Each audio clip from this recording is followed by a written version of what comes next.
Hi. Today we're going to learn about truth and justice. China has a truth on this virus. Truth goes something like, we didn't do anything, probably it was your fault, probably came from your country, we didn't hide anything, we have nothing to hide, there's no proof, scientists can't prove it. If you've got proof, let's see it. Try to prove something, because you can't. Well, you don't always have to have proof to know the truth. We know a few things, and these are facts. One, there is a lab in Wuhan, China, a virology lab. Two, it's filled with the largest collection of bat viruses in the world.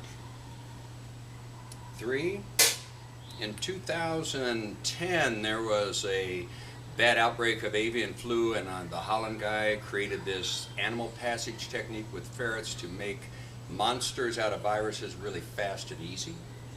But President Obama outlawed that, luckily. It's too dangerous. In 2013, the bat lady, Dr. Shi from China, who had been searching for the SARS virus for 10 years, found it in a cave. And she found two little sister viruses with it. They were very, very similar to the SARS virus, and she took those home. 2 years later, Wuhan lab gave a bunch of money to the University of North Carolina so that they would run some experiments, which they knew how to do, on how to make these viruses nastier than they were. So they paid money, and Dr. Shi and another doctor came over and they participated, and after working for a little while, they were successful. They made one of these little monsters. They took that virus that didn't have any affinity for human lung tissue and turned it into something that craved it, and something that was not contagious, now would pass. Wasn't as bad as SARS, need a little more work, but is pretty close. So Dr. Shi has learned the process of how to make a monster out of the virus. She returns to the lab with her little pets in Wuhan, China. The French have been building a lab there for them, a BSL-4 lab, so that they would have a safe place to run experiments, of these very dangerous type of pathogens. And the French are going to sit there, and they have 20 scientists who are going to stay on and kind of help with the transition and show them how to do things. But as it turns out, the Chinese military comes over and assumes control of that lab in 2015. And then they kick the French out, so there's no international oversight. And then 2 years later, all of the restrictions on animal passage are eradicated. They expire. So what we have there is this lab. We have the board set with these pieces. Virus is there, knowledge is there, military is there, the nasty little things are there, all the skids are off for using this animal passage. So its stage is set. Nothing happens for 2 years. The very first inkling that there is a problem is a young lady who works in this lab dies suddenly, unexplained. They don't really pursue it, but the authorities at the lab, military I guess, they eradicate any record that she was ever at that lab, worked at that lab, or affiliated with that lab in any way. Then you have the whistleblower. The doctor finds that virus going, gets concerned, and puts the word out to the world to warn them.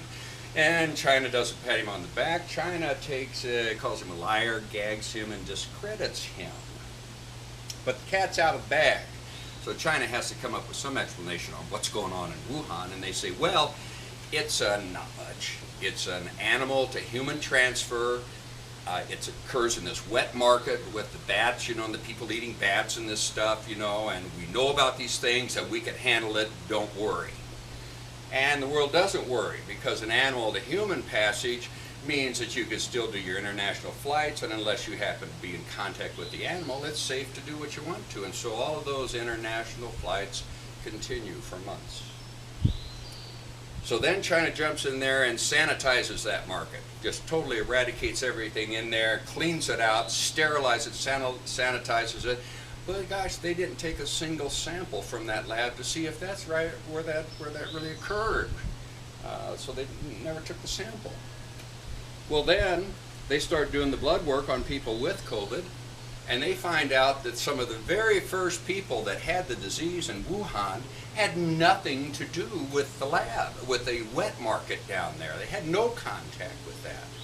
And all of a sudden an alarm goes off, because that tells us that it's a human-to-human transfer. It doesn't have to have the animal. And another alarm goes off and says that wet market cannot be the source of that virus, because it doesn't have the animal context in there. It was already human to human, and it had already progressed to that vicious, contagious stage. So China has to admit it's a human to human, but they tell the world, don't worry, it's okay, we've got it covered. But secretly they are stopping all of the exports of their ventilators and their PPE to the countries that have ordered it from them, and they start to import ventilators and PPE from the countries that the other half that produce it. And they start hoarding all of this because they know there's a great butt kicking that's occurring, and they want to stock up on all of this at the expense of the rest of the world. So the world asked Dr. Xi, the bat lady, to come in, tell us something about this. She's the expert. China says, nah, we're not going to let her talk to you. And then they start the big social media campaign everywhere, and it's very blatant, you know, and this isn't set up there to kind of help the world understand what's happening and protect themselves. This social media campaign is for misinformation, to deflect the blame. So it can't be the lab, you know. It's they want to blunt any criticisms that might be out there. On Quora, right on Quora, I've been encountered that that blunting on Quora and questioning and disseminating, you know, confusion.